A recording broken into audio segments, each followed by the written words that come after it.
Alright, alright, alright. How are we doing today? Ba ba ba. Are you feeling so safe with me? By Jordan David Rees. Are you feeling Coming Home? But Full by Fritz Dottie? Is that the sword? Yeah, it is. Yeah, it is. Feeling good today. Had a good day. Work was good. I got my car fixed. And I ended up catching up with a childhood friend that lives on the street. He's outside repairing his cymbals. He's a drummer. And we got chatting about Yu-Gi-Oh! And just what we've been up to for the last 5-6 years, because it'd been a while since we last talked. So next time he has a Yu-Gi-Oh! Night, he's going to invite me to come play some cards. I'm going to get the floor wiped with me, but at least I'll be playing. I should have done this before I unmuted my mic, but here we are. Yeah, it's really nice. I've been meaning to like reach out, but like I've got this really bad habit of like it's not a good time to do it. I'm too busy. I'm too busy to reach out. I don't want to add more to my plate or reach out and then not follow up because I'm busy. You know? But you know, sometimes it's good when life forces you to go through something. So yeah, no, it was nice. We talked for like an hour. Said hi to his parents, who they remembered when I was knee high, so I guess thigh high. I wasn't quite that young when they moved in. Got the dog walked, had pizza for dinner, got a workout in, showered. I am just vibing. While I was sitting at the dealership waiting for my car to be repaired, I got thinking about Machinist. I spent some time thinking. So I'll get into what I'm thinking of for it in a moment. First, I like thigh highs. Same.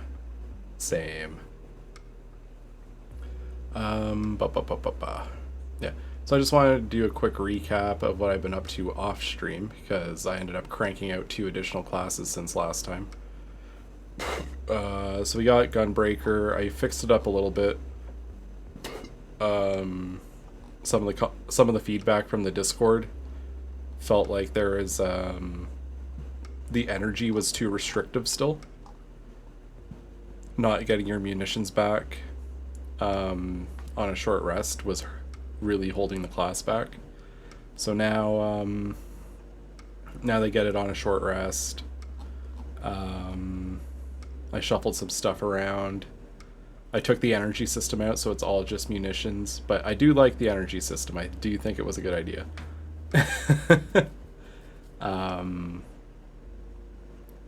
But when you have enough people telling you that there's a different way to approach it, it's worth listening.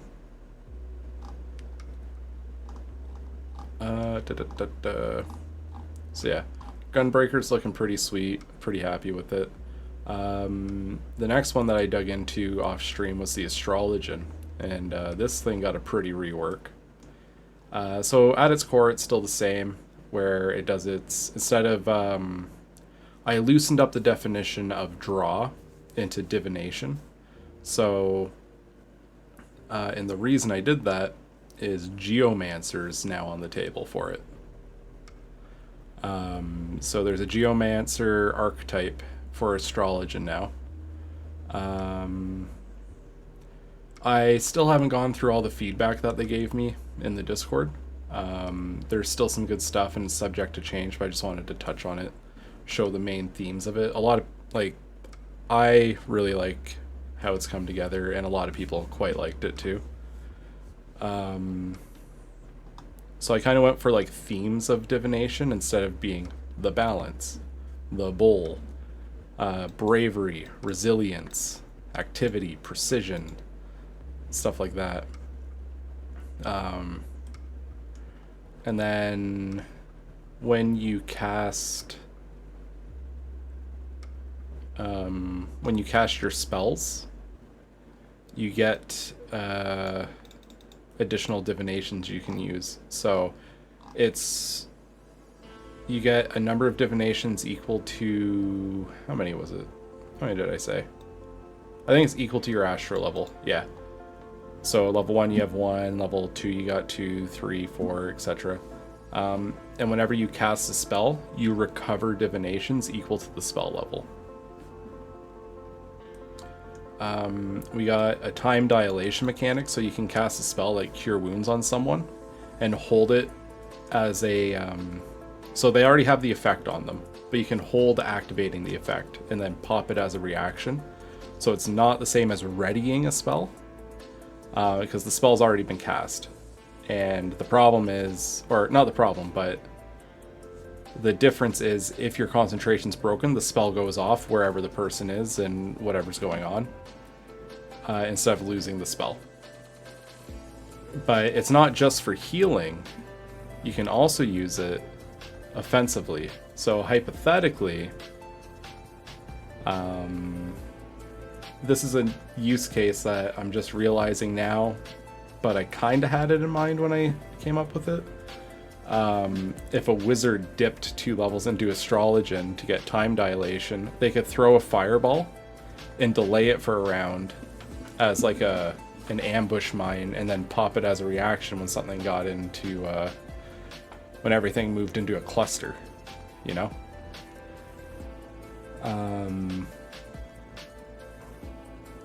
You know, in theory. Let's see. So what else do we got?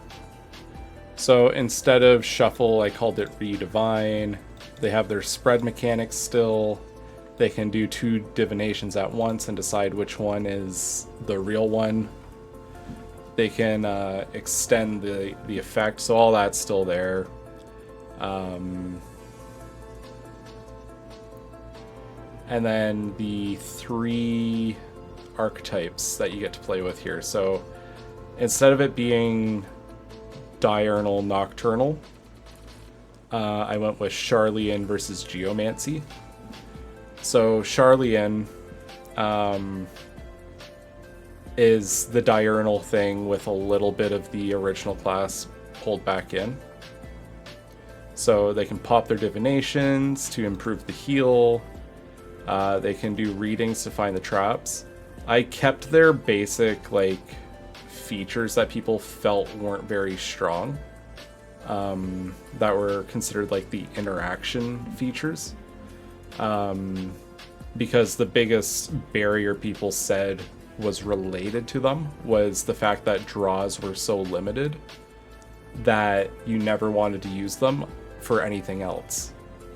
So stuff like using a draw to scan for traps, using your draws to cast divination spells for free, stuff like that. People never did it because it was too expensive to. So now that I've removed the expense, I feel like that fixes the problem, as opposed to coming out with a whole new thing. So yeah, Charlians, they use it. They use the divination mechanic to just like improve their heals. Geomancy, this is one that I was really excited for. So they create spell-like effects by throwing down ground AoE effects, and we might want to tweak the way that the area is described. They also have expanded spells to give them some water, wind, and earth spells. So those plus the ability to remove difficult terrain, coat terrain in ice. They can create a knockback effect with rushing water. They can create winds that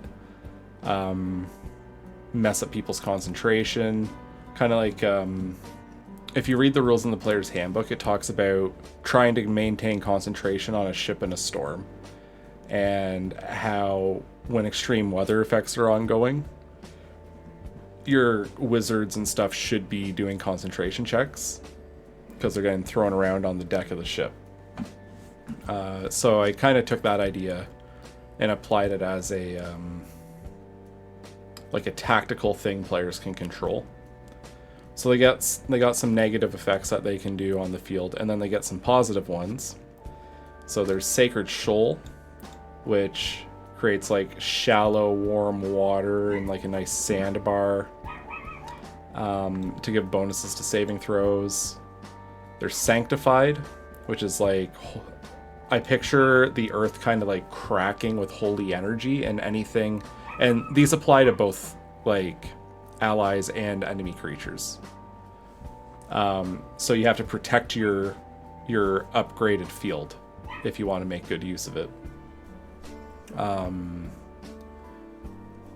But yeah, like the idea is like the ground becomes like a holy ground, and it's healing you, or it's protecting you by giving you temporary hit points. It's not like an AoE ground heal that persists.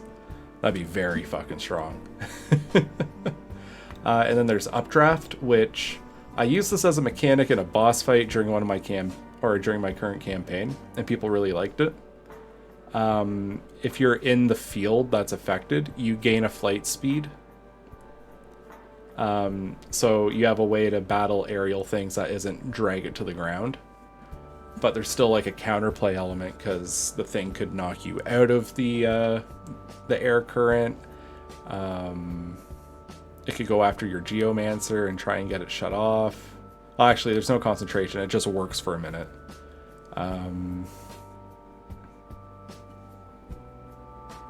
Yeah, and then at 10th level, Blessed Traveler. It's not super stellar, but I needed something that was like interactive. It's the interactive features that I always struggle with these, because 14 is at its heart an MMO. It's not like it's trying to be something else. So like when it comes to flavor on its skills, there's not a whole lot you can do there. So Blessed Traveler gives you immunity to difficult terrain when it comes to your movement. I specify it's the movement that's non-restricted, so that you're not immune to something like spike growth. So you can't just run through dangerous effects like it's nothing. You still have to protect yourself a little bit. And then there's Gaia Aura, which takes these effects, the ley line manipulations, and it centers it on the Geomancer instead, and it treats it like an aura. So yeah, that's the Geomancer. I was really happy with how that one turned out. And then our last one here, Fortune Teller, more or less didn't change from the original, but we added in a reverse arcana mechanic where you can, instead of buffing your allies, you can debuff your opponents. So if you rolled bravery, you can reverse it and apply it to a creature and give them cowardice instead, which reduces the damage they do. Or frailty, which increases the damage they take instead of reducing it. Apathy, they can only use one attack action on its turn, so if they have multi-attack, nah, they just swing once. So it's like applying slow.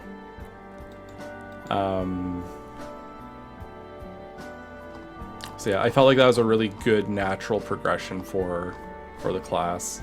I'm really happy with how Astrologian turned out. There's a lot of feedback I still have to sort through, so it is subject to change. But yeah, I'm a fan. I'm super happy with it. And then the last one, and I haven't released this to the Discord yet, so if you're from the Discord and you're here, you're getting the first official look at this Samurai rebuild. I do have a concern that it might be too strong, but you know, going from the bottom to the top isn't so bad. I don't think it's super busted. It's just, it might need a little bit of tuning is all. So, they still have the Artful Combat where you score your crits if you're using a versatile weapon. You have like a double crit rate. Unarmored Defense, you can see the hint of the first thing I did. One of the larger discussions I saw in the Discord about Samurai was Dex versus Strength, right? Dex, I consider Dex to be one of the most busted stats in the game for D&D, because you get so much from it. Your initiative's driven off it, you get armor class from it, it applies to all your attack stuff, and the balance point that they try to go for is you don't get big heavy weapons, right? So like your weapon die for the base of the weapons caps out at like a D8 for melee and a D10 for the longbow, I think. So you're pretty limited. I might be wrong on that longbow damage. I think it might be D8. So Dex weapons cap at D8. Generally speaking. But when you're using magical weapons that apply other effects and stuff, all of a sudden the Dex doesn't really matter. Or like the base damage doesn't matter when you have all the bonus effects going on. So yeah, Dex is really strong. Strength lets you use the bigger weapons that do more damage at base, but like that's really the only advantage you get being a strength-based character versus Dex. So, but there's a lot of people that were like, well, why isn't it a Dex class? Why is Samurai not a Dex class? And I saw some really good discussion about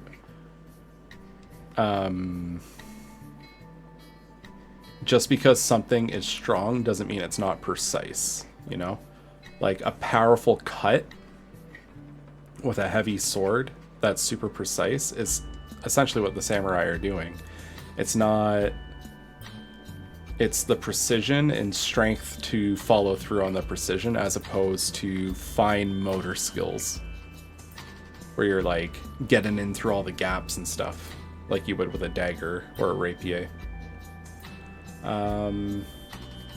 One comment I saw in there that had me laughing was not being Dark Souls brained about it, because Dark Souls kind of conditioned a lot of people. All right, katanas, Dex. Katanas, they're Dex based. It's all Dex based. Not like I'm simplifying it. I'm making a straw man with it, but that's the point made me laugh. I thought it was funny. Also, what is this playlist? Let me see. This was supposed to be chill pop, but I feel like I'm listening to like a... I don't know. I feel like I should be watching like a YouTube video with like running water off a rock. So what do we want to go with? Chill EDM, we got chiptune, we got drum and bass, we got normal EDM, there's emo here, folk, hard dance, or hip hop. I'll leave that to, I'll think on that one. I'll leave that to audience opinion too. If anyone wants to give their 2 cents.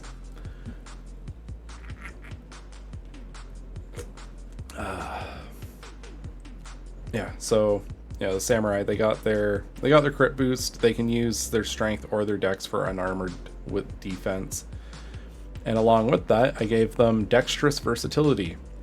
So if you're using a versatile weapon, you can use it as a finesse weapon. My thinking behind it is you're using 2 hands to finally control a larger weapon. So it gives you that effect where you've now unlocked a new path of like, oh, I can do dex stuff with a spear. I can do dex stuff with a long sword. You also get like a minor kick to your accuracy with a +1 to your attack rolls when you're using it like that. But you don't get the higher damage. You still have to use the lower damage of the weapon if you do this. So that way it doesn't mess with the dex, the limit of the dex stat with its base damage.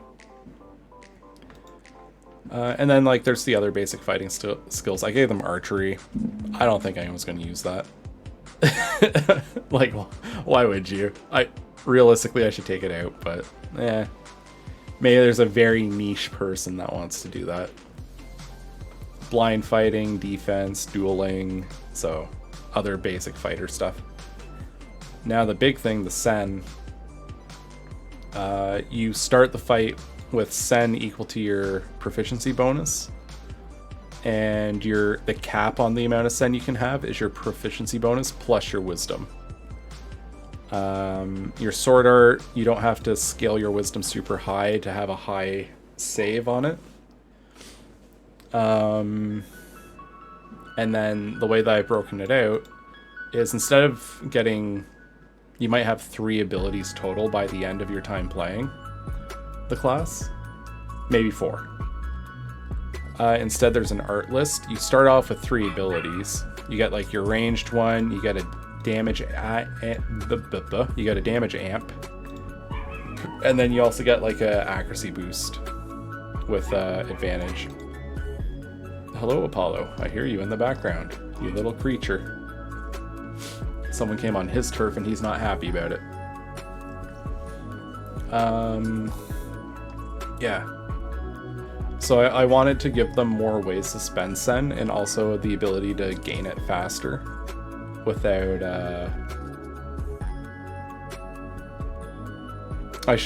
looking at it now, I should add a rider that the Sen fades from your body at the end of the fight, so that you can't just carry it over to the next one. But you always know that you're starting with your proficiency bonus in Sen, and then it's up to you to manage it from there. So if you want to front load your offense, which a lot of people tend to do, or if you want to like slow it down and build it up, yeah, you're getting the sneak peek. Yeah, I haven't posted this one yet, but it's I'm planning to give you the quick rundown. Yeah, the Sen, you start with proficiency, a number of Sen equal to your proficiency bonus. The cap is your proficiency bonus plus your wisdom mod. You get all these different sword skills instead of knowing like 2 or 3, and then like that's it. A lot of them are tied to which path you're on, but like, yeah, you get a good kit to use, so you have options. And then I added a dexterous fighting style, so if you're using versatile weapons with 2 hands, you can use them as a finesse weapon. But you don't get the higher damage of a versatile weapon. And then you also get like a little attack roll bonus, so it's not like literally just to unlock dex-based weapons with things that shouldn't be. Just to give you like the quick rundown of what's changed. Way of the Blade, I actually kept the 3 archetypes exactly as they were in terms of which ones I was using. You get your usual stuff. 7th level, you can spend Sen to change your damage type and do bonus damage. So you can set your katana on fire, you can give it ice, element, wind, so thunder damage, or lightning. And then I looped in the precise critical mechanic from Barbarian. To continue to like push that idea of like solid, precise, powerful blows. So precise critical, as you like level up, you get additional ones, and I use the precise critical stop points as moments to add additional sword arts. So at 13th level, they're also getting Midari Setsugeka, which lets them attack up to 4 times as an action for the cost of a bunch of Sen. And then 17th level, they can force a crit at the cost of a lot of Sen.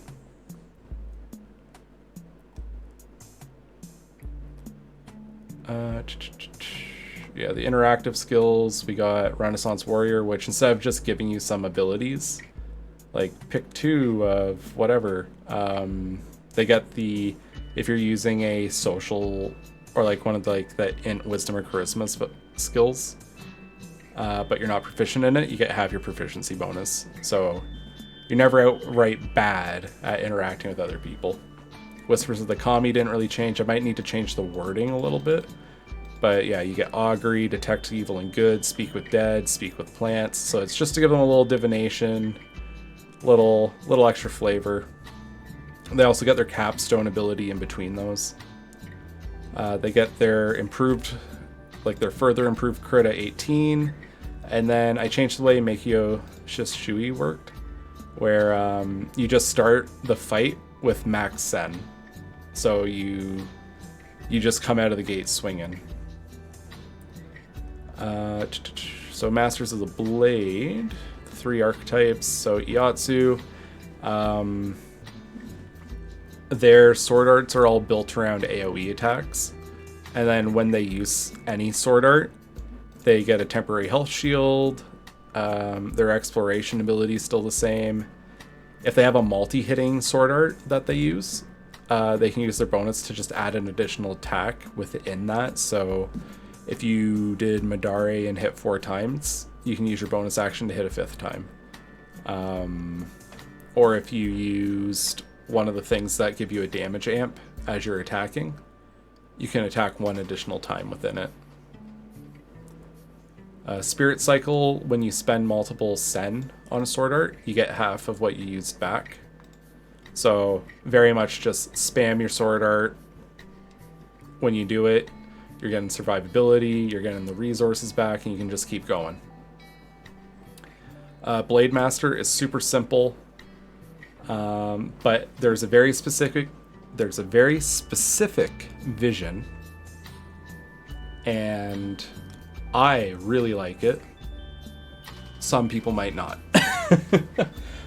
Basically, the idea behind it is operating outside your turn for your attacking.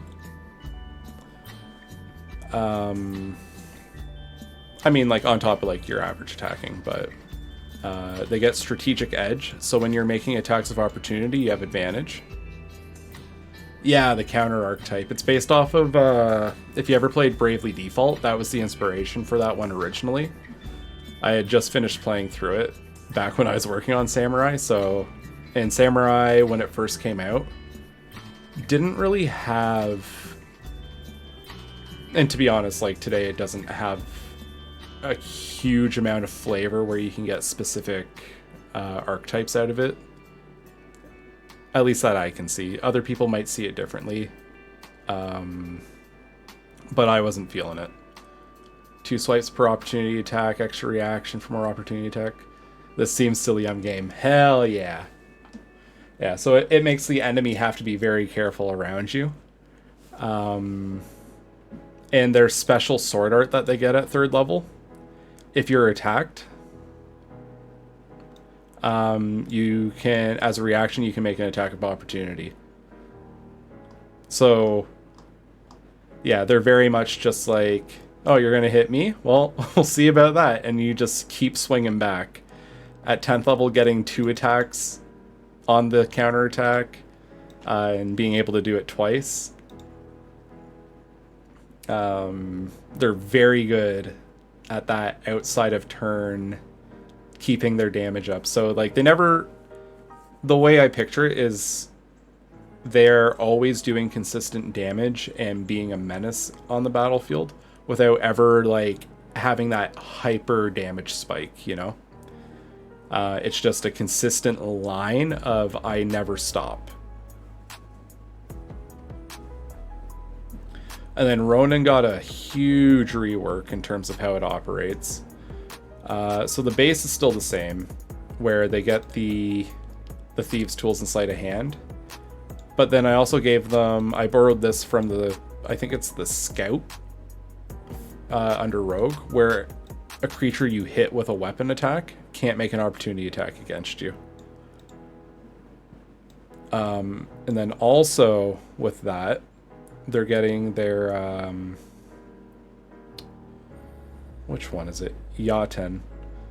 So that's bonus action, you disengage, and then you get to throw your MP out without, like, spending additional sen.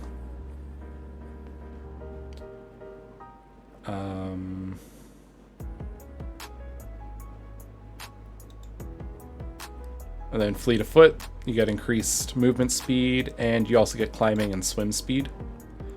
Wicked Speed, you have advantage on your initiative, and your first turn, you have advantage on all your attacks. And then Turning Swallow Cut, nice little Pokemon reference there. Aerial Ace, the Japanese name is Turning Swallow Cut. Fun facts. you can spend your excess movement to do bonus damage and improve your accuracy. So the idea is, I feel like that kind of helps deliver the idea of a speedster swordsman as opposed to these powerhouse focused heavy blows. I go fast and my swings are so quick that it's actually improving my ability to take you out. Yeah, for the most part, I like most of their sword arts. There's one that I know is goofy, but it's 20th level, and and maybe it's okay to be a little silly sometimes.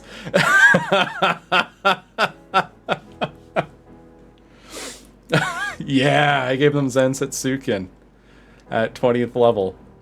It's a single target thing, but I just took Vorpal Sword's effect and gave it to them as a art, where they have a 50-50 chance of landing a crit. If they land the crit, they get Vorpal Sword's effect. If they don't land the crit, but they still land the hit, they deal like the secondary effect of Vorpal, which is just like the big bonus damage. And then like it has the restrictions on Vorpal where essentially boss monsters don't get one shot by it. But yeah, you see a guy with a head that approaches you and looks at you the wrong way. Yeah, Zen Setsuken.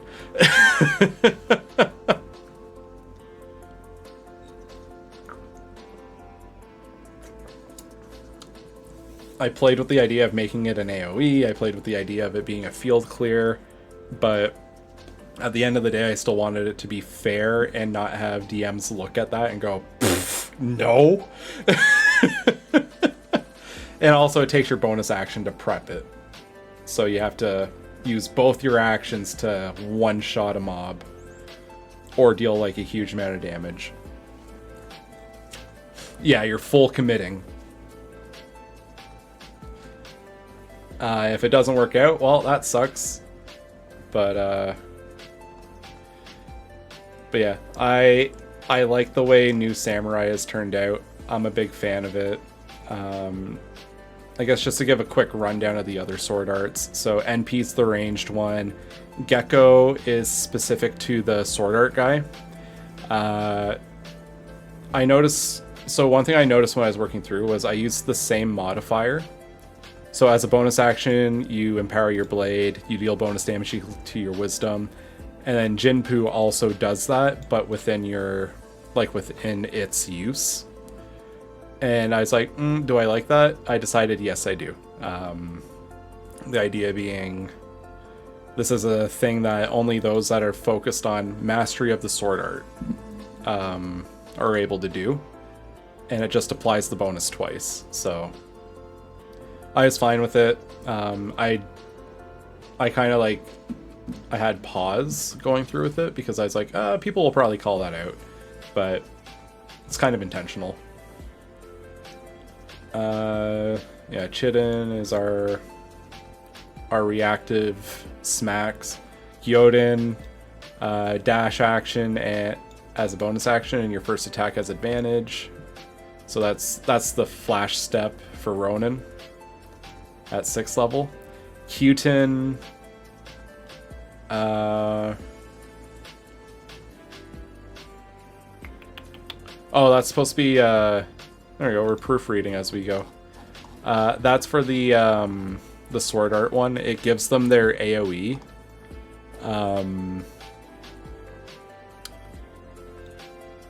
So they get a special AoE attack at 3rd level, and that gives it to them as a bonus action as well. So they could use it twice, so they could do their spin attack and then do a second spin attack in the same turn, or if they need a filler, that's the intent there. Shinten is just spend ascend to do a bonus attack action. Iron Will, so the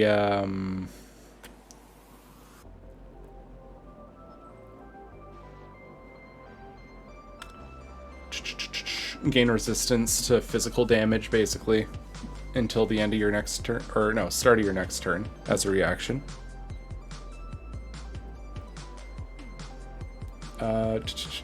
Kasha. This one is like a fusion of 2 actions at once. So you get to do 1 attack, but you also take the dodge action. The idea is like the Ronin's doing hit and run tactics, where it's like, all right, I'm going to smack you, and then I'm going to be moving so quick in front of you, dodging your blows, that you're not going to hit me. Yeah, we got Mangetsu, which is just 10-foot radius, circle slash, dex save to avoid. You just take the weapon damage on fail, and you take half as much on a success. Madare, 3 cents to start it. You can spend up to 4 cents to do additional attacks. So there's room for it to scale. When you're at 13th level like that as well, you're getting 5 sen. So the intention is, if you spend 2 turns charging it up, you can get the full benefit, or you can just keep like using it, or you can use your leftover. Yeah, there's intentionality behind the order now. Minushi is the Blade Master's thing, where it's just a stun. It's a stun rider. It's stunning strike for monk. Ogi Namakiri, you make 2 attacks. The first one that hits is a crit. Shifu, that's spend a sen to get advantage. Tenka Gokin, it's a conal range where you can attack up to 3. I should make it launch 3 attacks against any creatures in that cone. So I'll tweak that a little bit. Third Eye, Blade Master can basically spend their sen like it's a like they're casting shield. At 14th level though, I should probably make it a little stronger, but you know, it's they've already got a lot going on. Yukikaze is it's almost like a guard break that Ronin gets. So the class fantasy for Ronin is you rush ahead, you break the guard of something and do a lot of damage to it, and then your party follows up, and you've broken their guard, and the party just lights it up from there. So you're like the first on the scene to soften the thing up and create an opening for everyone else. Or that skirmisher that's in and out of the front line. You don't want to stick around and be in the thick of it. So yeah, I'm quite happy with Samurai. I'm excited to give it to everyone to chew on, and we'll see what people think. So, that's like the recap of what I've been up to lately. And now comes today's focus. And I don't expect to actually finish working on this today. But I did want to like get started on it and start picking at it.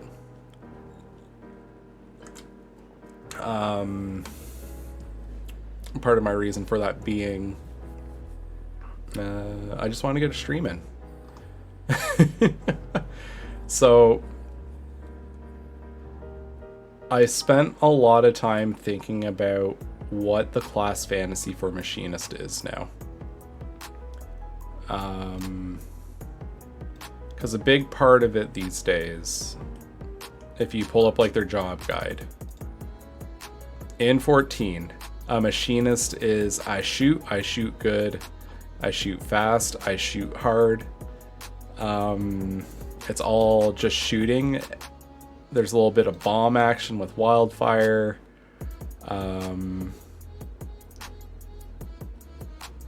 But they've added some additional stuff that kind of makes it a little nicer, right? So they've added, in my mind, I call it the rig, but it's the, when you use stuff like Bioblaster and Air Anchor and shit like that.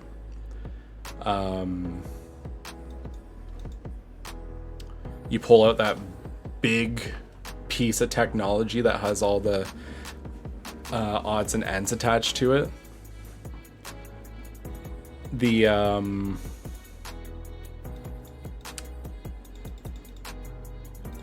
I see that as like its Swiss Army knife. And then they also have their the automaton queen. So the three class fantasies that I'm able to kind of like parse out of this is there's an inventor end of things. It's like they got auto crossbow, they got bioblaster, air anchor, flamethrower. Like there's a lot of little things like that. They got their turrets. It's a lot of invention stuff. And I was starting to touch on that in my original build for it. I don't have the original build up. But in the original build, like your higher level stuff, I started filling it in with like little things you could put on doors that are alarms that let you know if someone passes a point, or a staff that created an aura around it that turned everything invisible. So like I was starting to play with this idea. And we were slowly dipping into it. Hey, Zanyan, how's it going?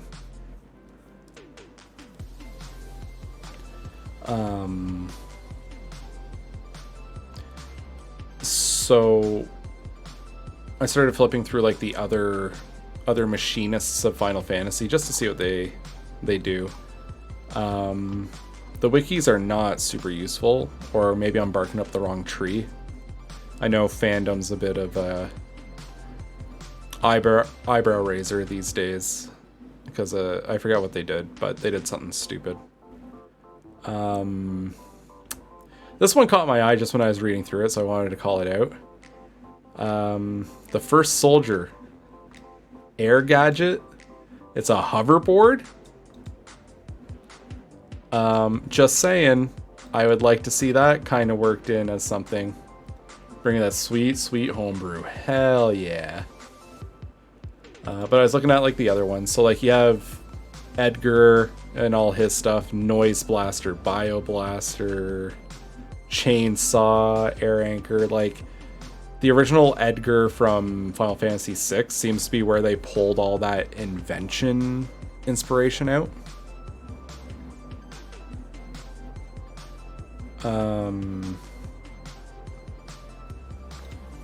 Yeah, first soldier, they had their stuff. It didn't really get into much detail when I read through it. I just wanted to highlight the air gear. Which one was this? Final Fantasy 12. Again, not a huge amount to go off of. But like they had some abilities in here for like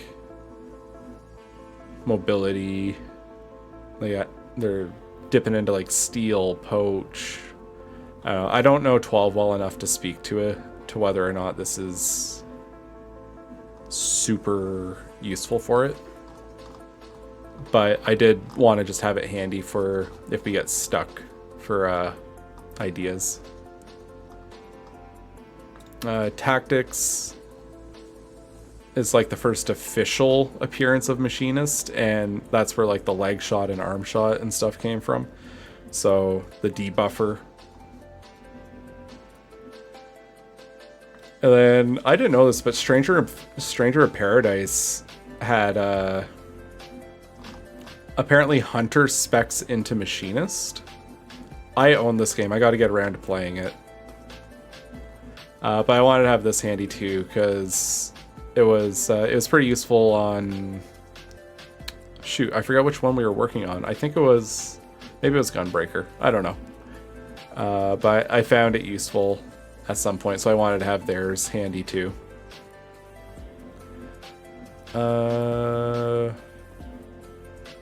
Yeah.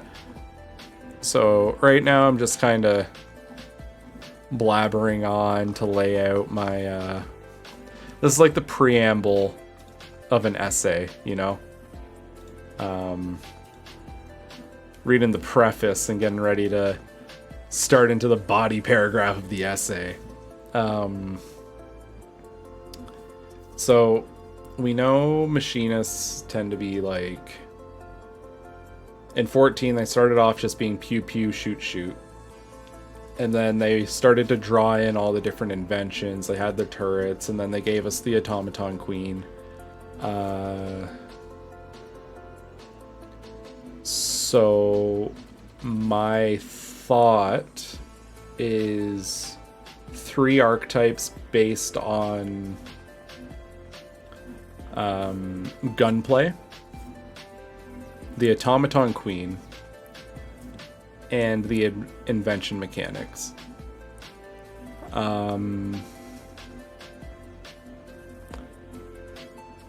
And the twist that I wanted to put on it actually comes from Gunbreaker. So one of the pieces of feedback I got from the Gunbreaker rebuild was they were going to miss losing the tether bracer. But why would the tether bracer only work for a Gunbreaker, right?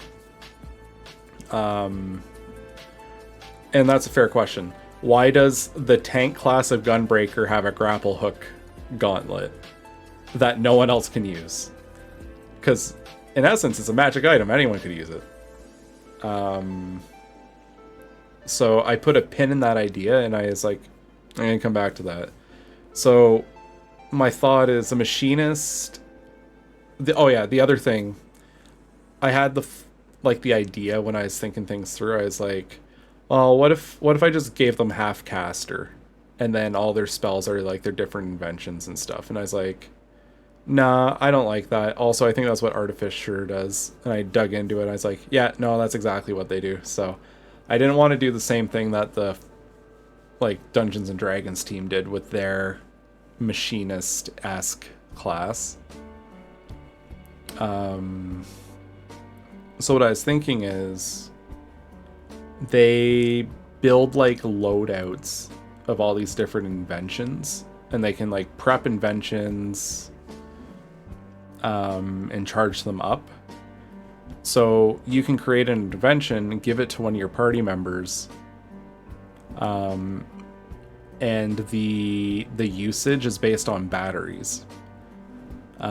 So in lore for 14, the machinists power their shit through something called an aether converter, where it converts their body's ether into energy for their all their inventions and stuff. So my thought on it is they can have a number of inventions active equal to their intelligence mod, and then they can produce as many charges as they have for this is the part that was getting me. So it's like at the start of an adventuring day, all the batteries are charged up. You got a battery for each thing. On a short rest, you gotta you can recharge some of your batteries while you're resting. You can't get them all, and that's just a time thing. And the reason it's limited is by their intelligence, is figuring out how to add all the different elements to it in a modular way. So ideally, by the time they reach the end of their campaign, they have a +4 in intelligence, is what I'm hoping the build would do, so that they could have 4 inventions spread out across their party, or all on them. It's up to them how they want to space it out. But that puts them on similar ground to the Artificer with their magical infusions, because those guys can go and create magic items and infuse stuff into, they can turn stuff into magic items and stuff. Whereas the machinist, I wanted it to not be so magical whimsy driven like Artificer is. I wanted it to feel oh no, they're dragging a whole ass workshop with them in a box to be doing this shit. They are not the type of traveler that travels light.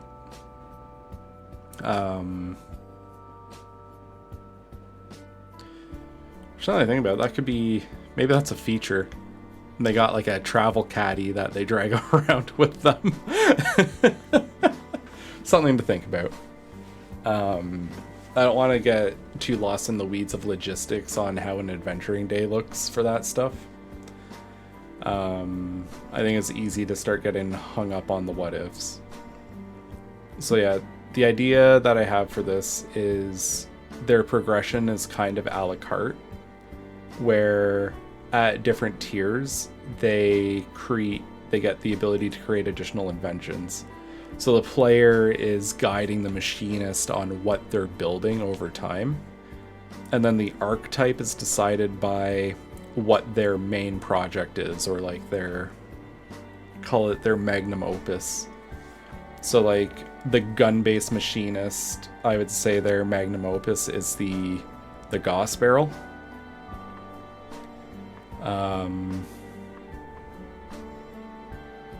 The automaton one is obviously the automaton's going to do most of the heavy lifting in battle, and they'll be the only one to have the queen automaton, but everyone gets the turret is what I kind of landed on as the way to approach it.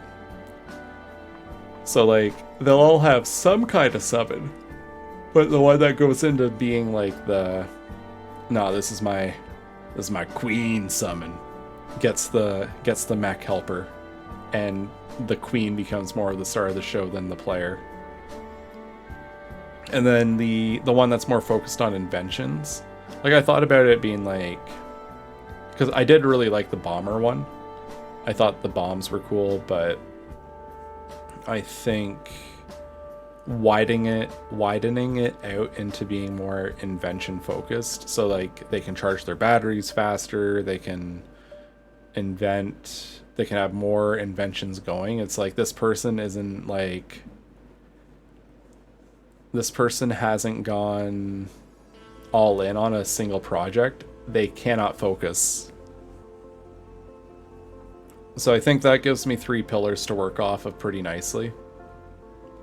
That all makes sense for the class too.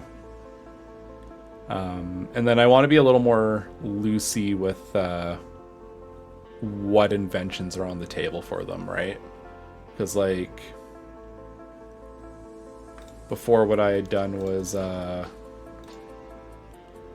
is very specific in what they got to use, and I really want to drive the experience through freedom. You know, like if I had to pick like a cornerstone of my philosophy for creating stuff, it's player choice. And forcing the players to make choices where if you want one thing, you lose the other.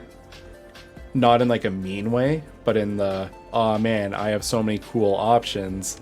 Which one do I want to use?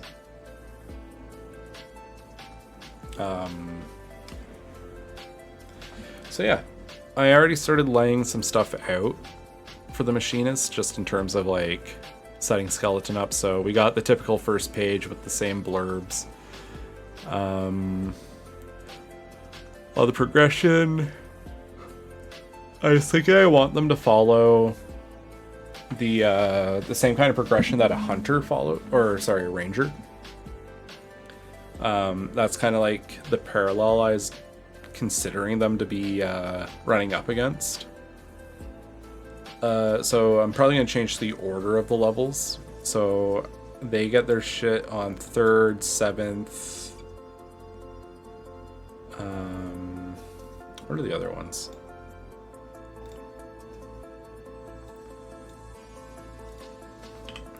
Let me look here.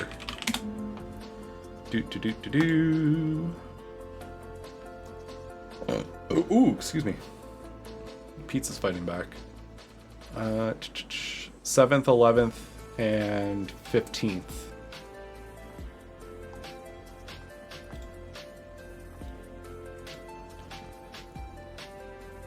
And yeah, a lot of these things will just be driven by their inventions. So the progression will be pretty loose in terms of like writing specific features, and it'll be more about picking out the abilities you want to have in.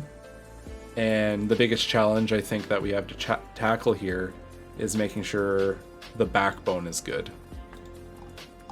So finding the right balance of batteries, how long a battery lasts, and how long it takes to charge one. I was thinking treating it in terms of like, if it's something that gives you like a persistent effect. It lasts a minute. So like you activate it and your battery's running for a minute to power it. Or if it's like a attack enhancer, it provides 10 uses per battery. And then these batteries would persist between rests, or I gotta be careful with that. Short resting doesn't end the effect of your other batteries. Right? Because you're just charging some batteries.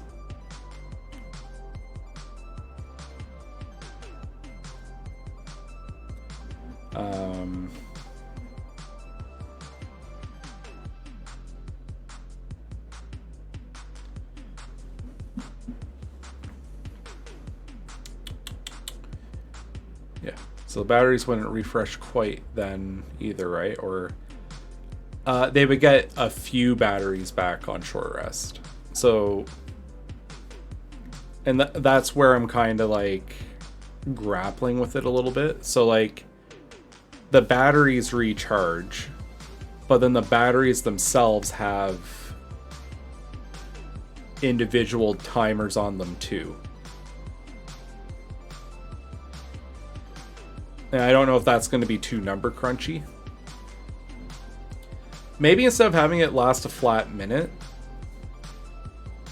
it's you break the minute out into like a turn count. So like it's not like, oh, I activated the air gear and I used it for 3 rounds, but I guess the battery is going to drain and waste the other 7 rounds. Maybe it has a turn count. Yeah, I mean, if any class is going to be crunchy, Machinist or Blue would be it. Yeah. Blue's going to be the worst for crunchiness, I think. I love Blue so much. I hate designing for it. I think I've redesigned it 4 times. And Machinist has had like 5 different iterations. I struggle so hard on these 2 specific ones to get like a good build.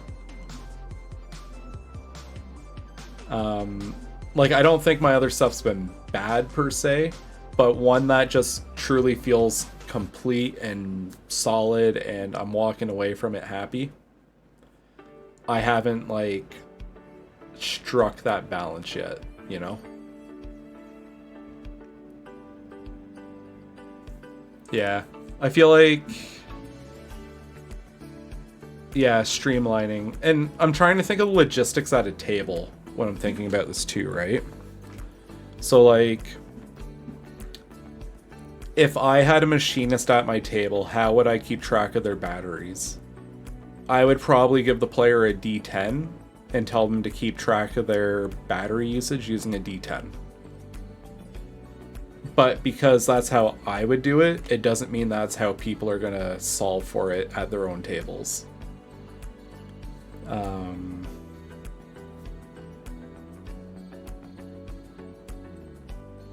And then, like, for each battery that you're using, you would have, like, a different D10s. I guess the other thing, too... So, I don't see my book as a replacement for the player's handbook. I see it as a complement. Or, something to stand alongside it to offer, admittedly, way too many options alongside the player's handbook.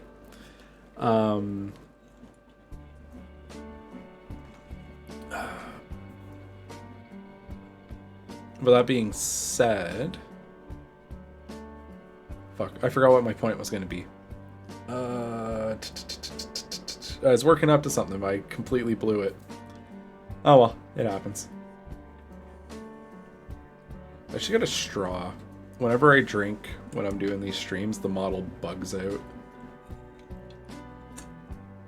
The camera does not like cans and bottles going in front of you.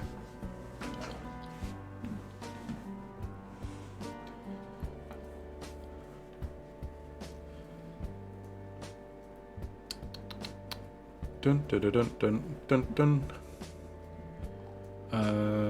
Oh, yeah, I remember now.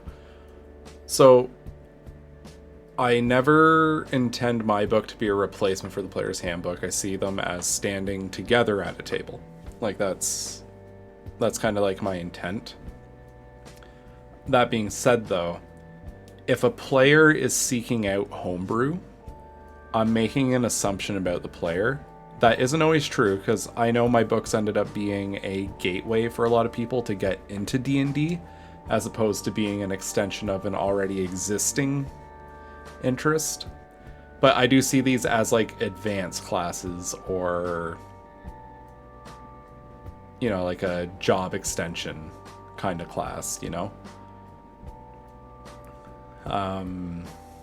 Like the base book has fight or barbarian, and then I was like, okay, well, what if I reimagine barbarian using warrior, and as opposed to having all these passive abilities that barbarian runs with, instead they get strong choice based features. So the player has to make a lot more, like they have a lot more decisions to make during battle, as opposed to Oonga Boonga swings.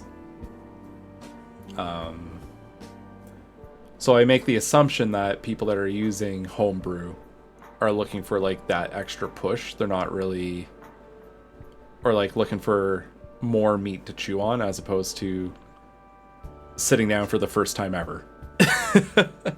I try to keep it as streamlined and friendly as possible, but I do have that assumption that people that are using this aren't totally green to D&D. So yeah. I mean, like, I've left little tiny notes throughout my work as well when I'm talking about, like, this is where the katana rule came from, or for Dragoon, I remember I had a little note there about jump, like the jump rules, and where to find them, because myself included, most people don't tend to remember that shit.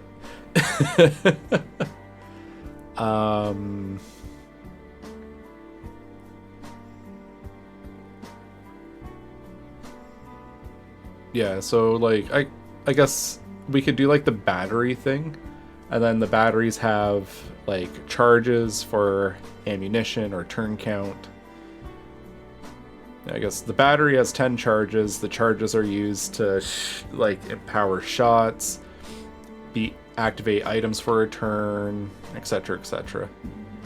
And then it all kind of equals out to 1 minute of use for your items. Which in context sounds so fucking stupid. Yeah, I got my new leaf blower. It lasts for 1 minute. Oh, man. But it is a game. I shouldn't be thinking about that. I just know I would not want to buy a lawnmower from a machinist from my book if I had to, like, change the battery every minute. Unless it was mowing the lawn for itself, then that'd be okay. Alright. That gives me a good idea of where I want to start.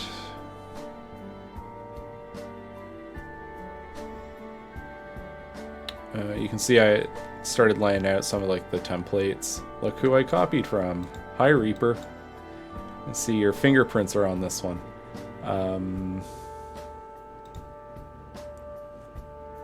But yeah, I think the most important, the first thing you add to a class should be like its most, the first feature it's getting should be, or I guess within the first couple levels, because I say that, but then Samurai gets sent at second level. But I think like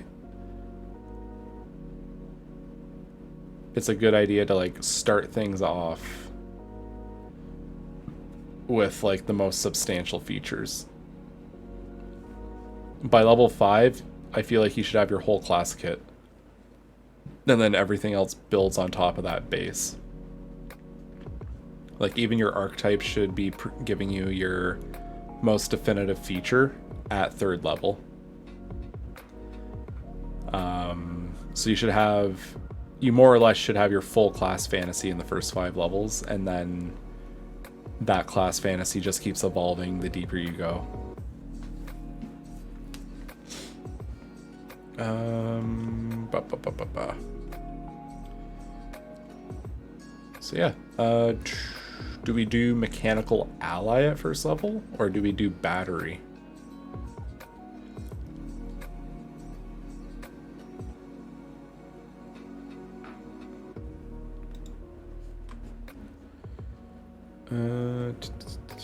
I feel like battery is the play. I guess 14 has a battery gauge inside it as well, so it's not like this is unheard of to do this. They got their heat gauge, they got their battery gauge. Okay. It's lore consistent, which is good. I'm not going to worry about them building a heat gauge. But I will give them like heated ammo. They can like increase the damage of their... It can be like an add-on for their weapon that heats their ammo. And then when they shoot it, it does bonus damage.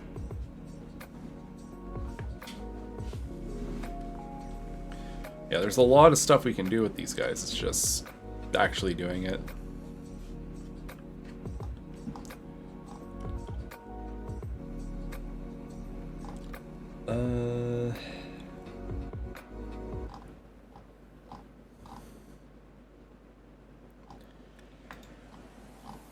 Okay. And then I won't worry about, like, treating every invention like it's a standalone item. These poor guys having to carry around, like, a wardrobe of equipment. Yeah, so they'll have to pick which inventions they actually build as they progress through the tree.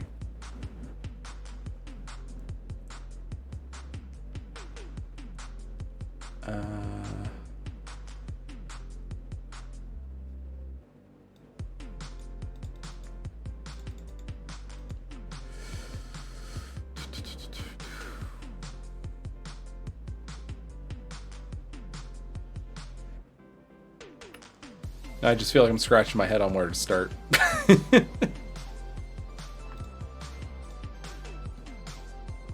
Okay. Because if we do the well, no matter what, we're doing the battery pretty early, so...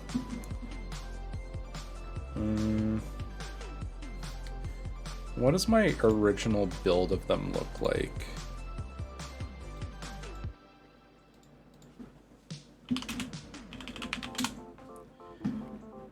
As I'm looking this up, I had one thought recently about... So, like, this is partially about GM binders specifically.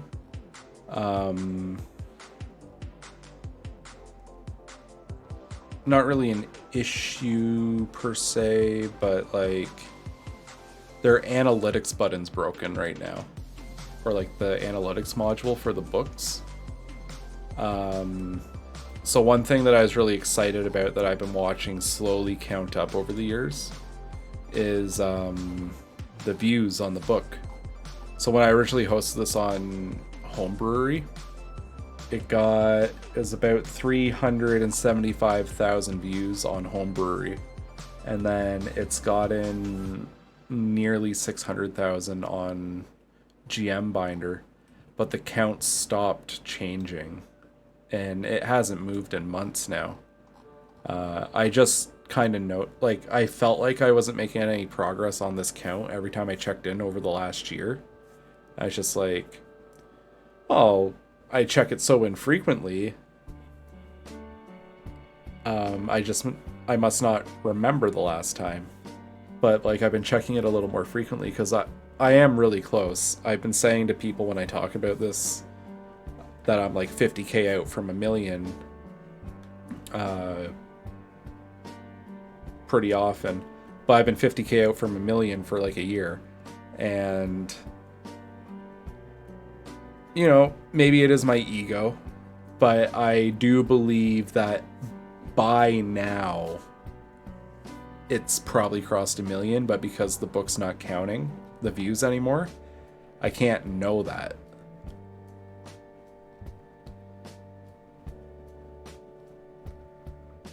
Oh, ooh-wee. The starting's kind of weak, isn't it? Suppress a fire. Ready action to prepare attack a target. You are able to disable your target temporarily. If the attack hits, you knock them down. Okay.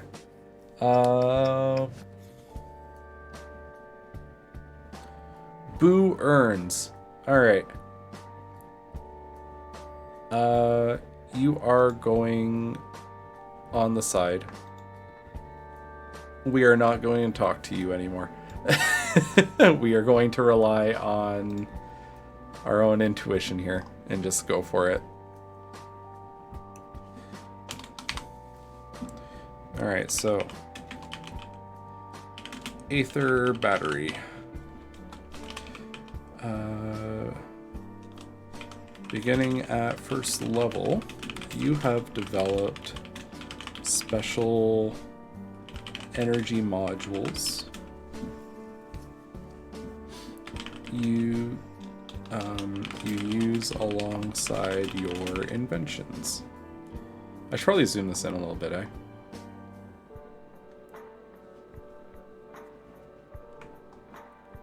A fucking stream for ants. There we go.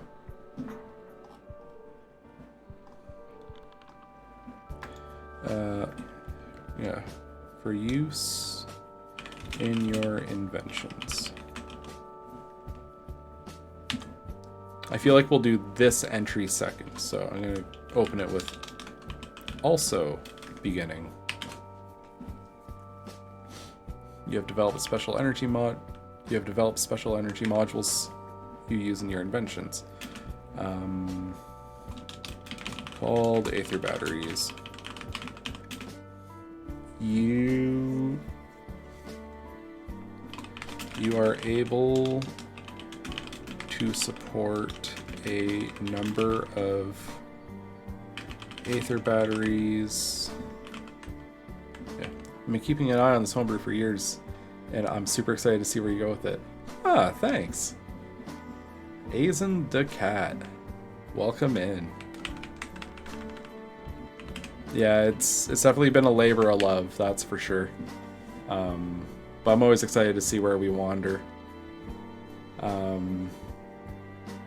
I don't know if you're in on the...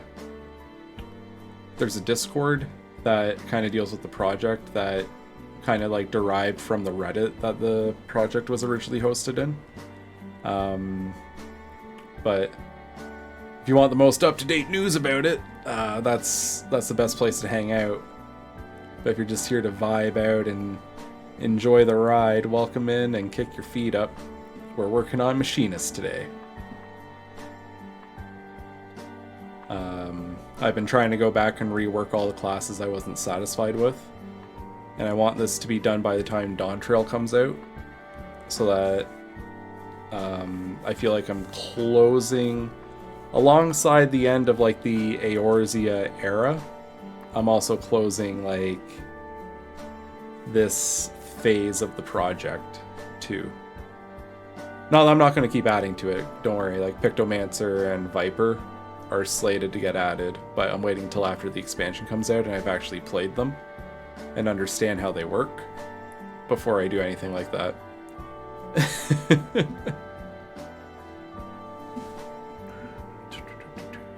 You are able to support a number of Aether Batteries equal to your... Alright, how do we want to do this? I feel like... Okay. There's two kinds of progression you can go with, or I guess three. You can scale it based on their level. You can scale it based on proficiency bonus. Oh, well, thanks for popping in. Have a good time at work. And don't overwork yourself. That's a bad habit of mine, and I will not make promises.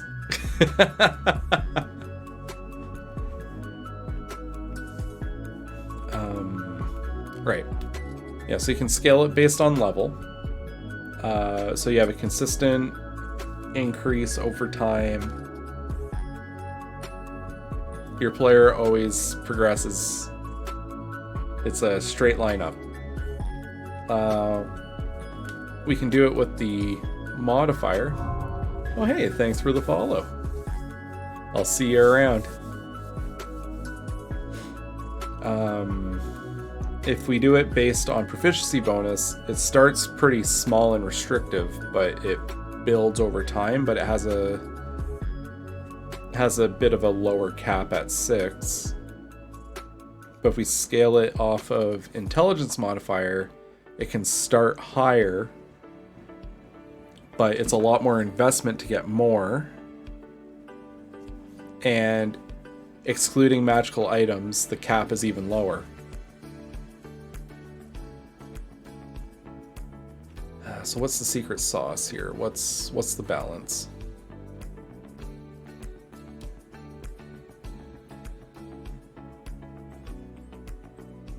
I mean, I could always do what I did for... It's so funny. You can, like... It's like the rings of a tree. You can look at what I've been up to on the different... Like, where my head was at when I made certain classes in the same chunk of time. But I could do what I did with Sen. And combine the 2 resources to create the cap. And then have the number of batteries you can charge during short rests be equal to the proficiency bonus. And when you finish your long rest, you get the full cap of batteries. So there's still room for progression. It will still progress as the player grows in power. And it doesn't cut their knees out to deter people from using the items, because you can always recharge them in a reasonable amount of time. You just don't get everything. So there's an element of resource control there.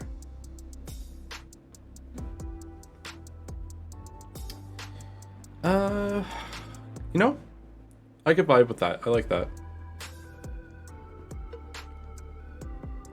So you have a number of batteries equal to your proficiency bonus plus your int mod. When you complete a short rest, you are able to recharge batteries equal to your proficiency bonus.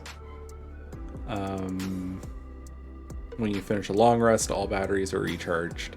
And then the batteries have their 10 charges on them, which you use for attacks or a per turn usage.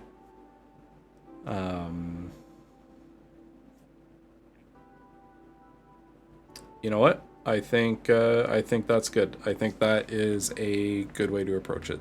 That's what we're going with.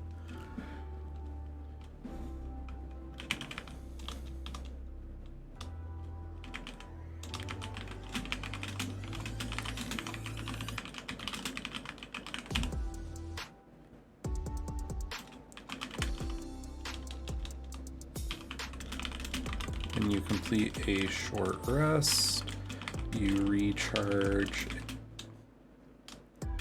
are able to recharge a number of batteries equal to your proficiency bonus.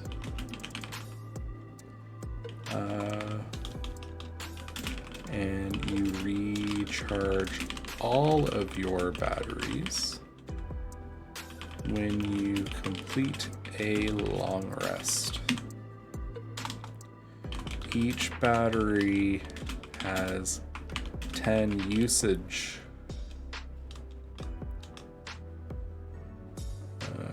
Call it 10 energy charges on it.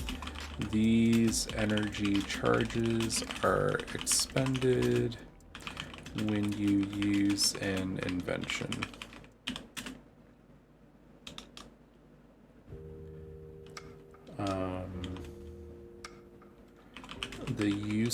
The power use of the battery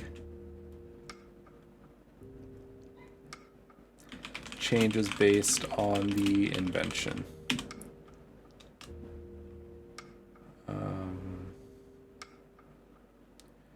Because so in the original build for Machinist, I actually liked that they were able to like build little alarms and stuff. But an alarm is absolutely useless if it only lasts for a minute.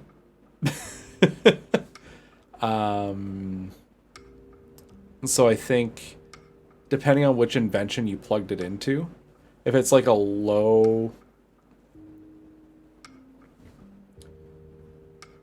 You know, maybe I specify it here, so... Based on power usage of the weapon, low usage, a battery will last 1 hour.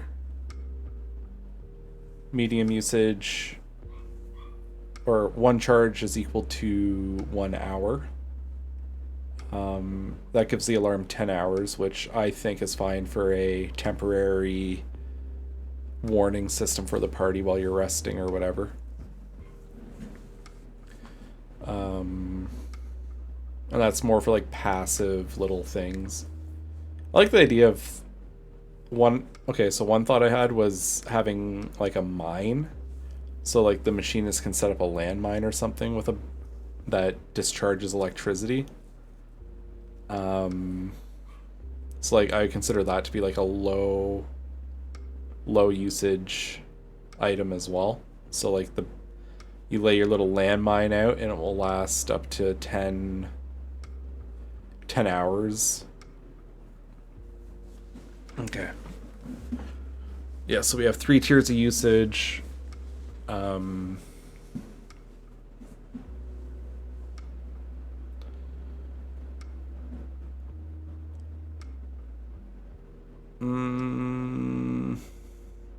it. Where's the best place to describe that? I think... You know, we leave it at that and we put it on the inventions.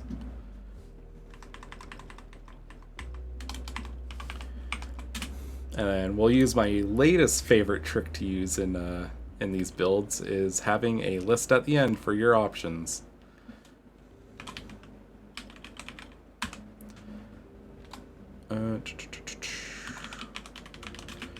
Beginning at first level, you have learned to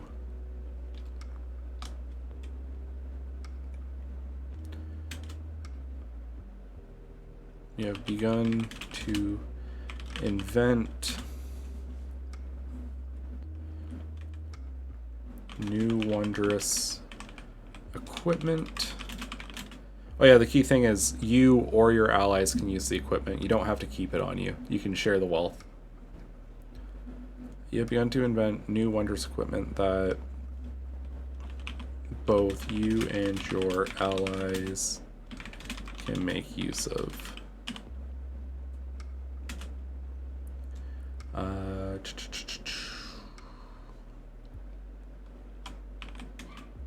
You can... Okay, this is when the game gets in the way of the class fantasy, right? Because, like, if I'm playing an inventor, why would I only ever be able to create 2 or 3 inventions? Why couldn't I just keep going or make multiple copies?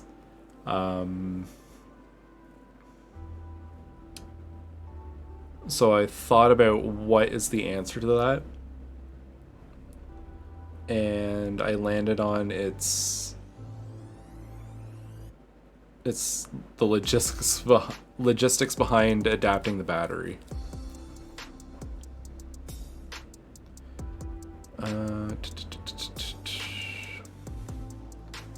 So what do we make the count for the inventions?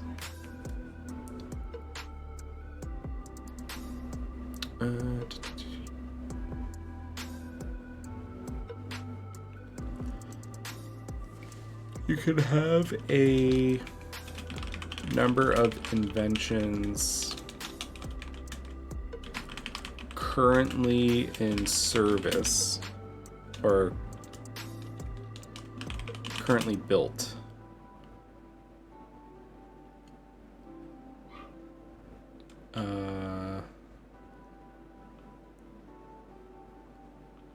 Equal to your proficiency bonus. You know what? There's something kind of interesting there. But the proficiency bonus happens at, like, where the power spikes are.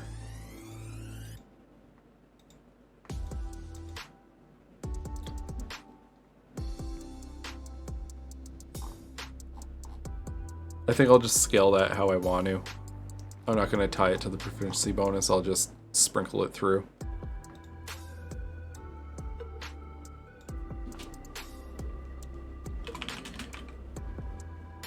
You can currently support 2 functional inventions with the ability to support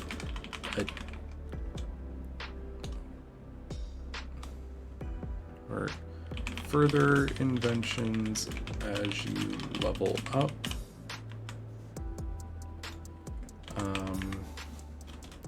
You also learn to support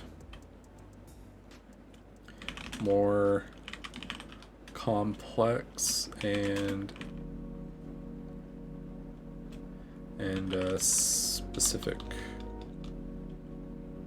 Yeah, you learn to support more complex and specialized inventions as you progress as a machinist.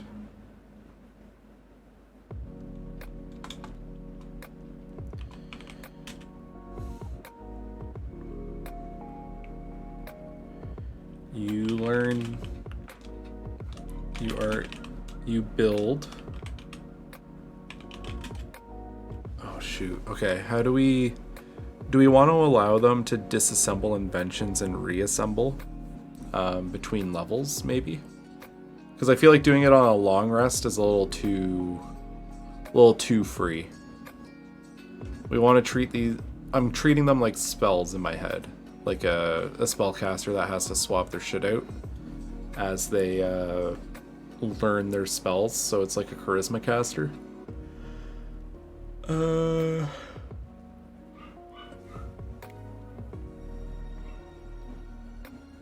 Alright, you learn to build, or able to support additional inventions at the blank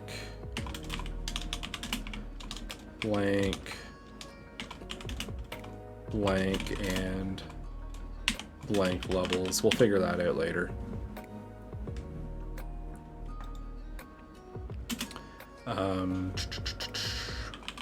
When you level up, you may disassemble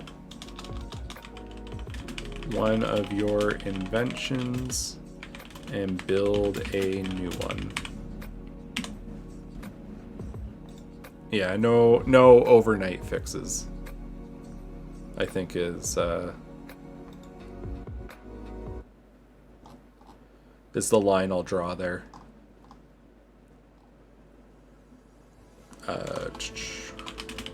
The possible inventions you can build are listed at the end of the class.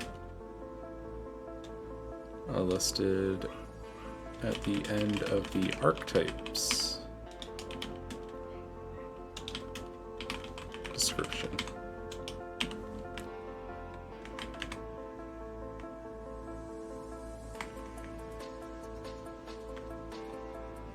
Okay. And then, yeah, so their first level...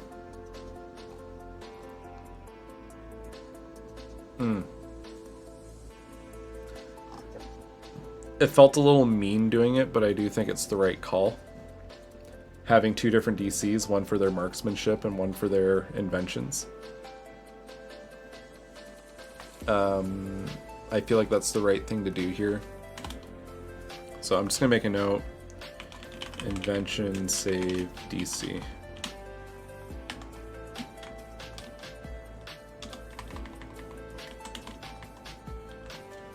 And I'll find the proper text for it later.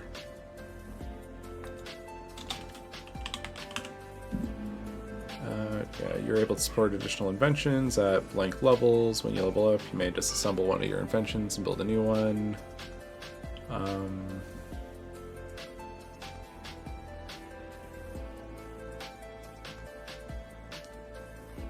We'll smooth the writing out a little bit later.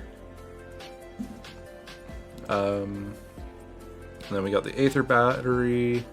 Alright, second level, they get their turret.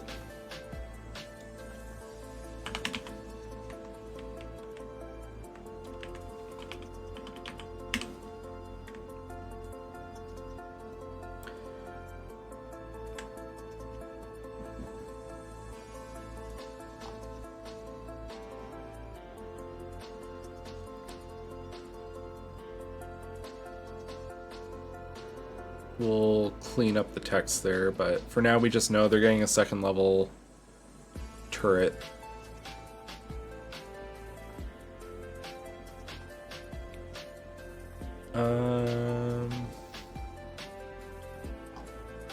Alright, so I'm just gonna add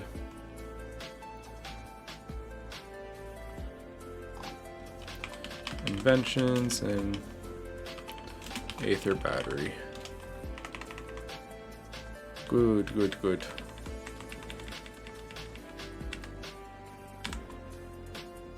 And then mechanical turret. It's kind of a good way for me to pull on all my previous ideas and kind of loop them back in, because like I remember at one point Machinists had like goggles where they could use their turret as a scouting machine and they could see through the lens of their turret. In the same way that a wizard can use their familiar.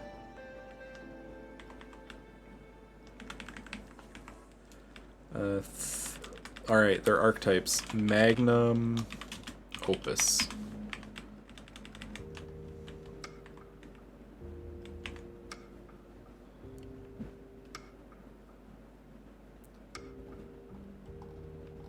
So what are our 3 ones? Alright, Marksman. Nah. Gaussian Marksman. Regal Automaton. Inventor's Legacy.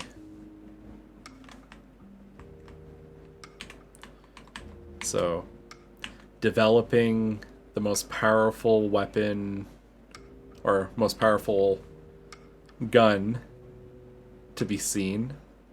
Developing the most advanced automaton ever to be seen. Or leaving a legacy of vaults worth of incredible inventions. Those feel like 3 magnum opus, like, this is my calling in life tier driving forces for the Machinists. That's the intent there. So we got 3rd level, or sorry, feature 1 beginning at 3rd level. Then we'll adjust from there. Feature 2, we're going to do the Ranger progression. 3,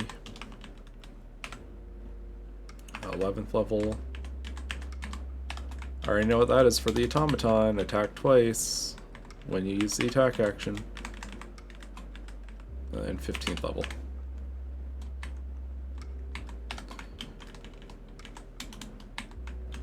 Some of these, you learn patterns the more you do your do homebrewing when you're looking at the player's handbook.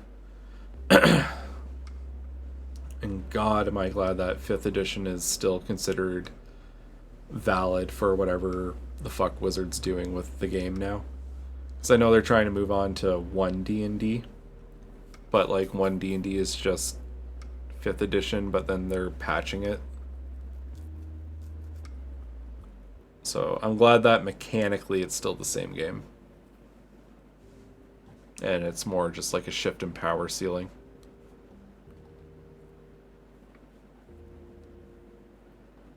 Okay. So we got those features there. I don't know why I want them yet. Yeah, shooting it in the foot too. That's the suit's greed, right? I understand that there is money to be made when you move between editions.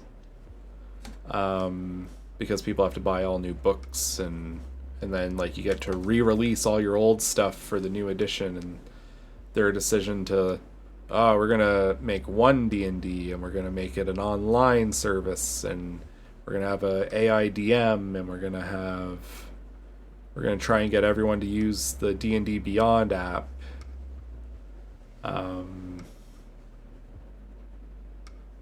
It's all about that subscription-based revenue. A lot of companies want to just have that recurring cash flow coming in that they don't have to work for. You see it in gaming, you see it all over. It's really unfortunate. Why can't we just make good stuff and leave it at that? Nah, we gotta nickel and dime everyone, squeeze them for every last inch, or every last penny, every last drop of water, squeeze them dry.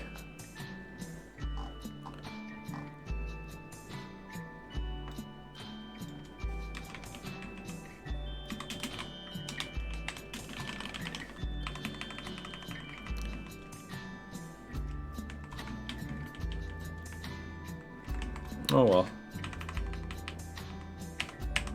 If only the market was actually as free as they lead us to believe. When companies fail, they get bailed out. That's not a free market.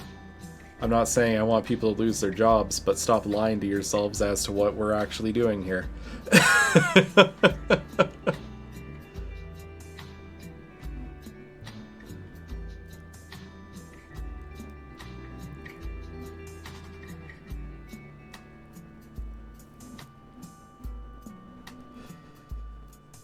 Okay,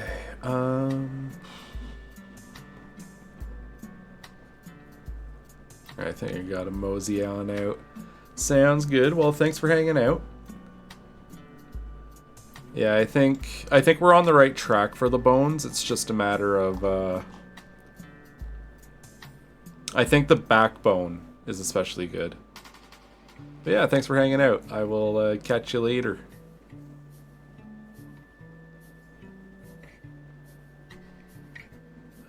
Okay, so we got 4 feature things sprinkled throughout at 3rd, 7th, 11th, and 15th level. If we want to be spicy, we could give them 20th level, and then their magnum opus truly reaches like a magnum opus level. Instead of having a throwaway resource, like infinite resource generator at 20th level. Why not make their stuff do something crazy at 20?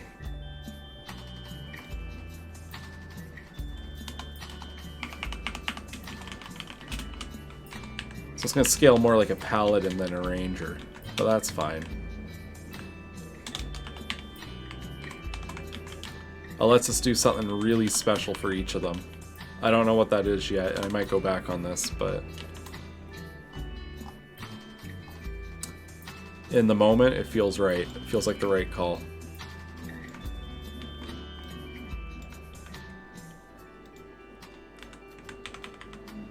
Alright, I don't really need a resource count because we're using batteries as the resource, so we can eliminate that.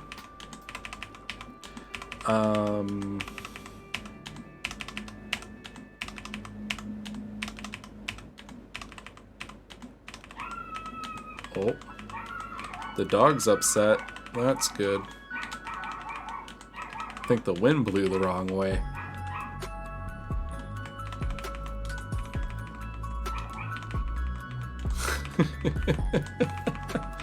Oh well. Let's take out that column. We don't need it. We've simplified. Okay.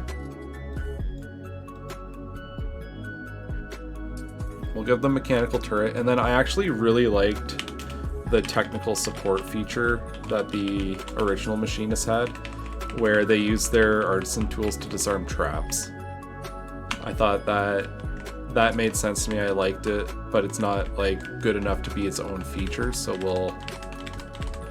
or like to be a solo feature on a level. So we'll add it as a little flavor for when you get your ally, so that the Machinist feels like they've improved as well.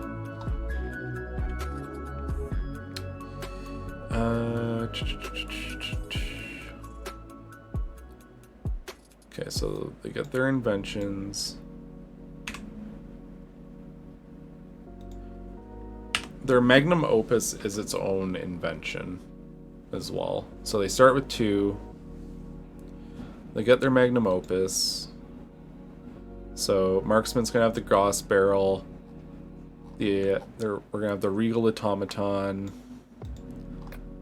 and then the inventor, I think, will get additional inventions at their levels, I guess. And then like more efficient batteries, able to charge the batteries quicker. That's the vision I have for them there. So it's not that they do one thing super well, but it's more that they have many a nearly endless vault of little things that they pull out, you know?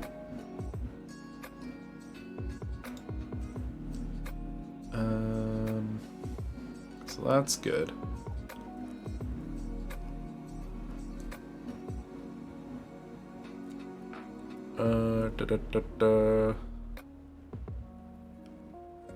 I think 18th level we should introduce a quick charge battery that everyone gets. Oh, let's map this out a little bit. Okay. So these are all effectively combat things, right? Like, there's going to be non-combat inventions, but I feel like generally people are going to take combat inventions.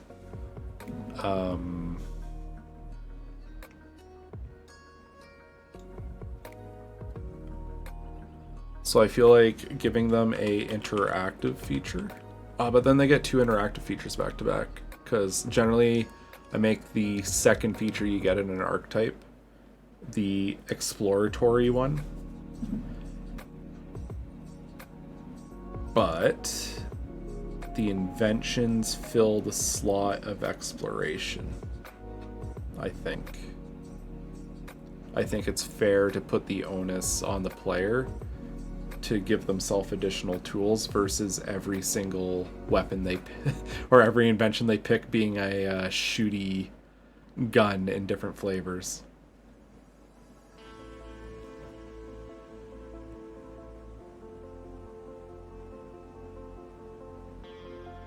But in the same hand, I can make this a exploratory feature and give them an invention.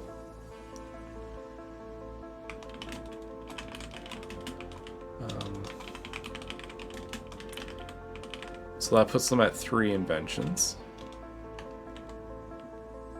plus their magnum opus.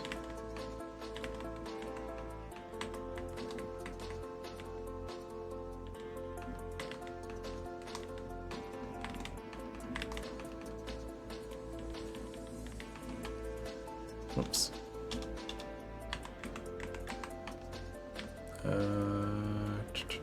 So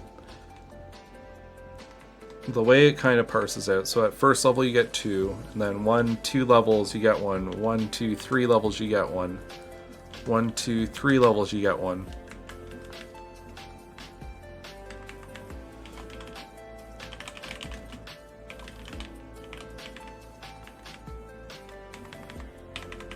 I think that's a fair thing, unless it lines up weird.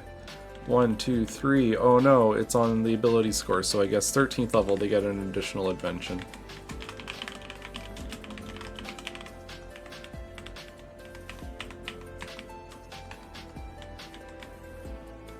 And then 1, 2, 3, 16th level. So at 17th level we'll give them another one.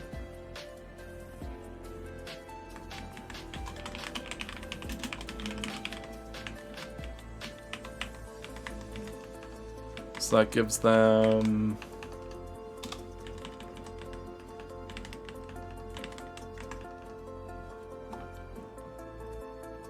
what does that put us at? So in theory... Okay, so they get 2, 3 from the Magnum Opus. 4, 5, 6, 7... And then a quick charge thing for their battery. Honestly, I think having 7 different ones to choose from and you can just like bounce around what you have built feels like enough. Especially if you only get... Alright, so my expectations for someone playing a Machinist is they're going to have at least +4 in their int by the time they're getting to these high levels. So you get 7 inventions and 10 batteries to split across them. So that seems fine to me. And then 18th level they'll get a better way to, or like improve charging.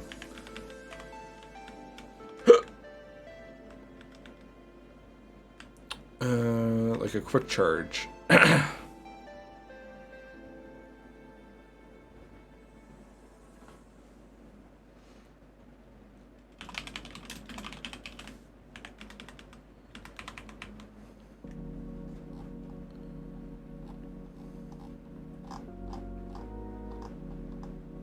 God, their class progression is going to look so goofy. Because, like, alright, first level, second level, 4th, 5th, 18th, and then that's it.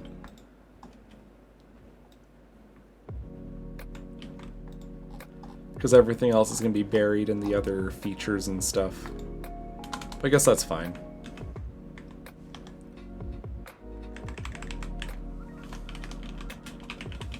Quick charge at 18th level. All your batteries recharge when you complete a short rest. Simple, easy, good.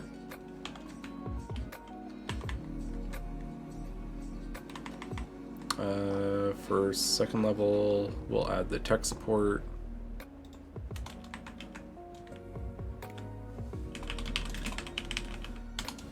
Also beginning at second level. Disarm traps using your artisan's tools. Alright, we'll leave that there.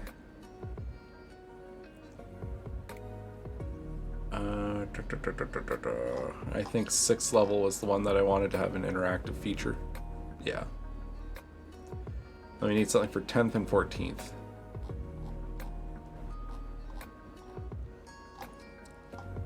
Okay, so it's not as weird looking as I was memeing on just now.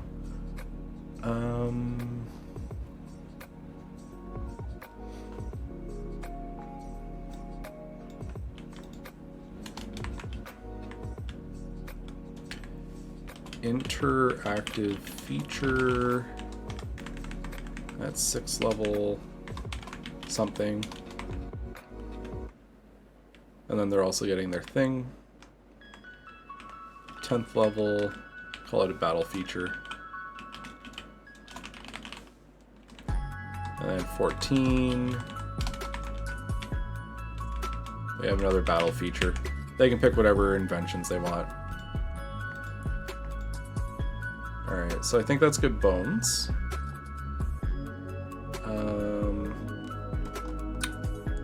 Mechanics around the mechanical turret, I'll have to adjust a little bit.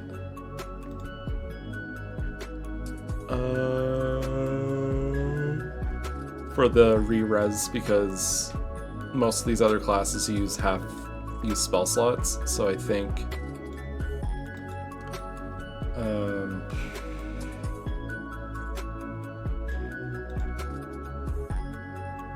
giving it a fresh battery and spending a minute repairing it could get it back online, and then it's usable again.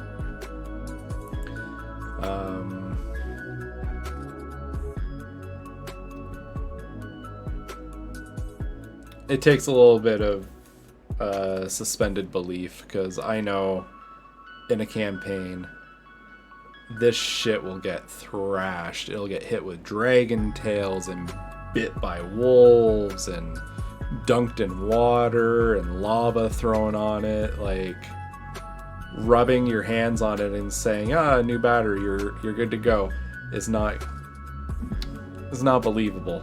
But very game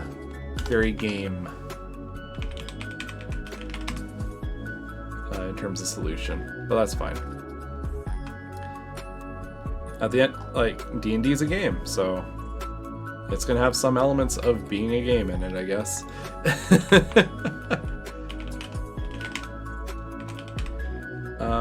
I think I'll also add like some kind of trolley thing to talk about the inventions under the invention area.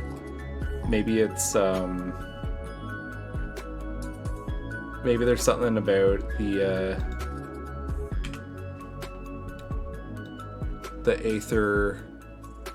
aether converter having like a workstation or something. That is one thing that feels wrong to not have, is some kind of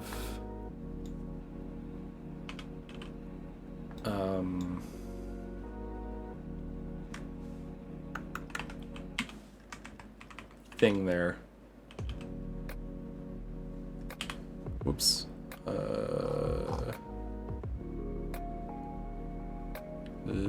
Lies. I am telling lies in my class description.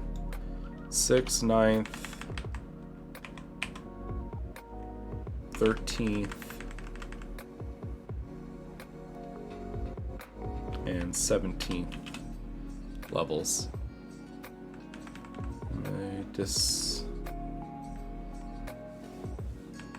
Disassemble. Man, my spelling is fucking pristine tonight. I couldn't have spelled disassemble more wrong if I tried.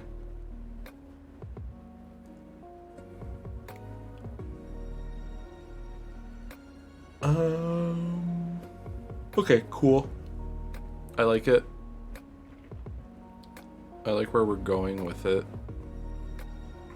But I am roadblocking a little bit. I think this is a good window into the bones, but it's not there yet, you know?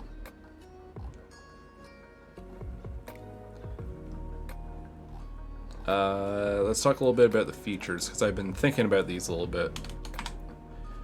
So the Gaussian Marksman, we're going to bring back the heel of the Machinist's history. Newer players won't know what this is. The Gauss barrel. Back in the day when Heaven's Word first dropped, they did a very bad thing to Bard, and Machinist debuted with said very bad thing. Both of them had a stance that they could turn on, which turned their attacks from instant shots into casted shots. So you had to sit there and charge have a cast time on all of your shots. So it was like it turned you into a caster. The problem was, 1, casters already did that, and 2, bards were so used to their mobility that it felt like shit to a lot of people that were making the jump from A Realm Reborn to Heaven's Ward. especially when it turned out to optimize your damage in these classes. You had to stance dance to get extra auto attacks, because when you had these effects on as well, you didn't auto attack.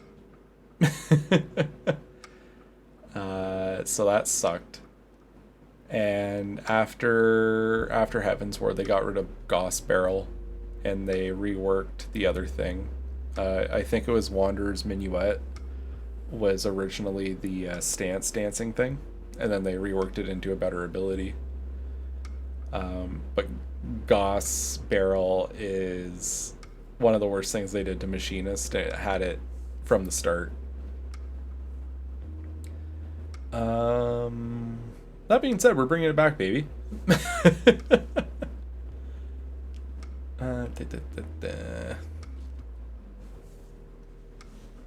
Instead of Regal Automaton, that's going to be the name of the feature. So in theory, if you want to make it a king, you can, or a knight, or a bishop, or whatever the fuck you want. Well, bishop is already going to be taken by the...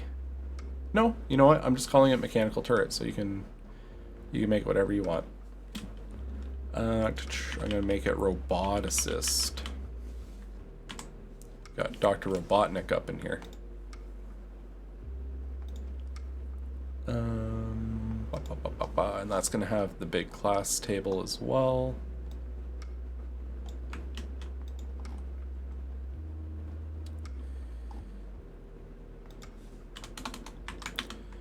So just plug that in there,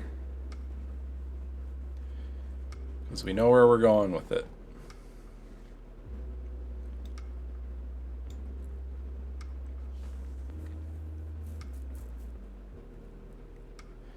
Inventor's Legacy. Now this is where we can get a little weird and a little out there, because if it's not a magnum opus thing, it doesn't really make sense to give them like a specific thing they work on through their progression. So instead, what I think we'll do here is make it so your batteries last twice as long. You can support additional inventions. You can do rebuilds on long rests instead of when you level up, which is probably a crazy strong buff compared to what the base gets.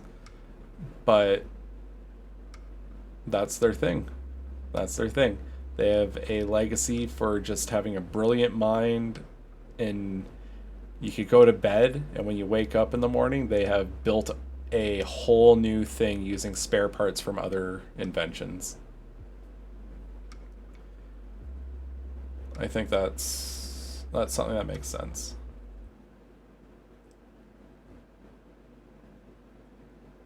Maybe I don't even want to breach the topic of workspaces and stuff. I feel like I'm asking for trouble by opening that can of worms. And Machinists just... They know how they do it, and we don't need to pull the curtain back. They just find a place and do their thing. And if in a campaign you handle your level up by experience and you just pop in the middle of a dungeon and then all of a sudden you have a new invention, well, you know what? It is what it is. You can't account for every single table in every single instance. That's the big thing I've learned doing this project. Just do the thing that you think makes sense. Don't overcomplicate. People can solve on their own as well.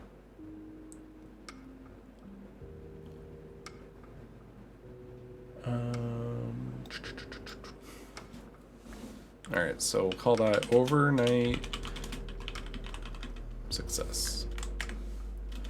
When you complete a long rest,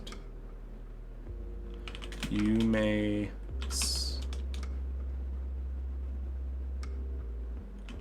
disassemble one of your inventions and replace it with a new one. This act is considered to have taken place during the long rest.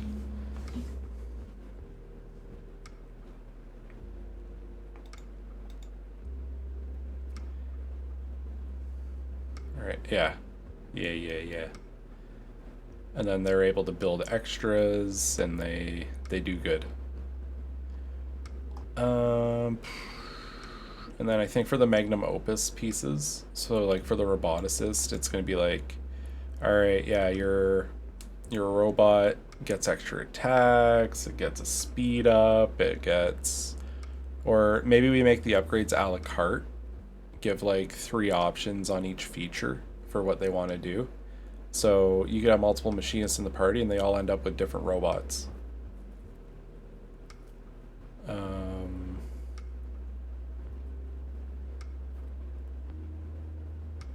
I think I like that. I think I like that a lot.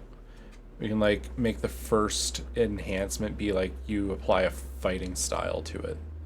And then your third feature is going to be your multiple attacks. Your fourth feature is like bodily improvements where you can make it more heavily armored or make it more nimble. And then like the magnum, the finale of the magnum opus is like maybe you give it a burst attack that it spends a battery to do. So you can like cause it to supercharge and smash the fuck out of something. Which would actually tie in with the battery gauge in 14. I like that.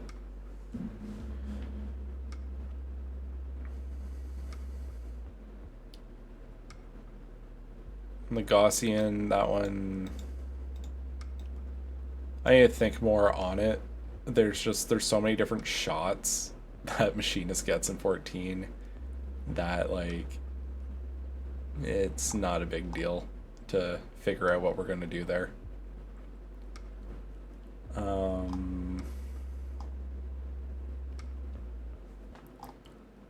Cool.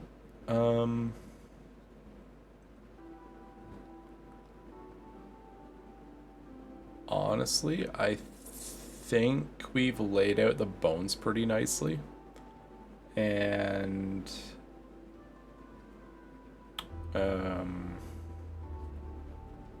I need to think a little bit more on specifics, but I feel like we're off to a really good start on this.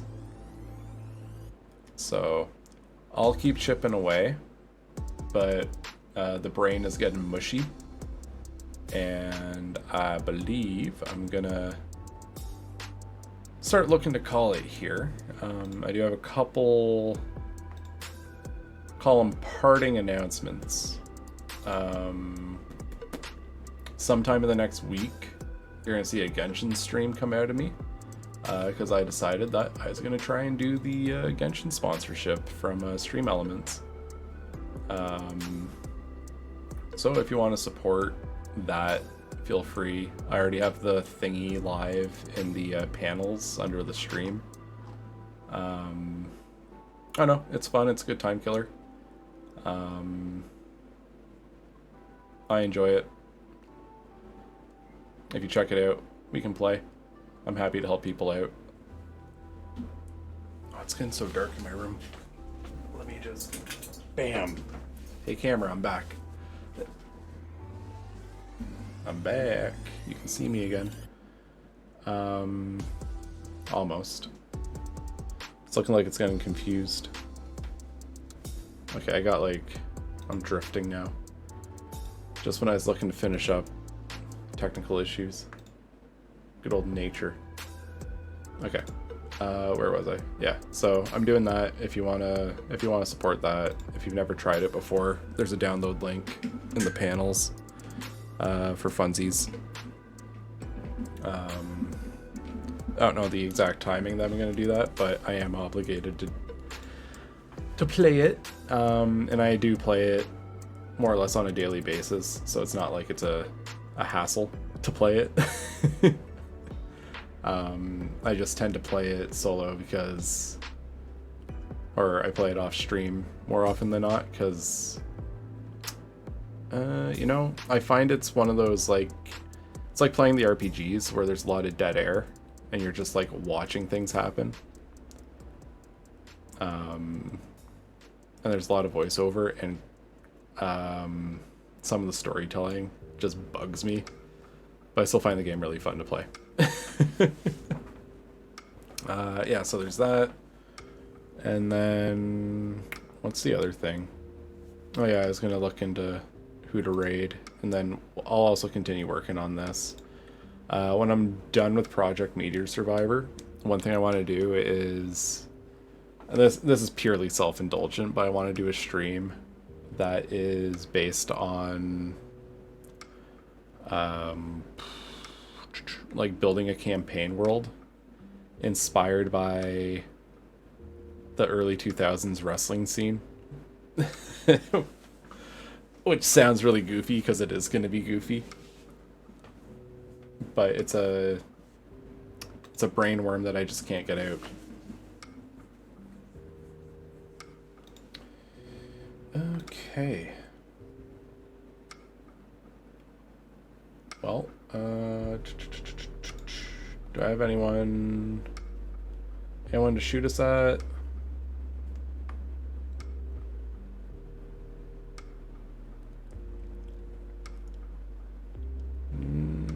Not particularly. I could go for... I see a guy playing Sonic Adventure 2. I know I watched this guy's YouTube channel a bunch. He's a pretty funny guy. He did like a retrospective on the entire Battle Network series for Mega Man. I feel like Adventure Battle 2 can be pretty memey. Alright, I think that's where I'll shoot us. I'll shoot us at that guy. But yeah, thanks for hanging out for the big chillin'. We got a lot of groundwork done. I know we're not walking away with a complete class, but like we've laid out the course, and now it's just going to be a sprint. All right, I'm gonna get the raid started here, and yeah, I will talk to you guys next time. Have a good night, and I'll talk to you soon. Peace.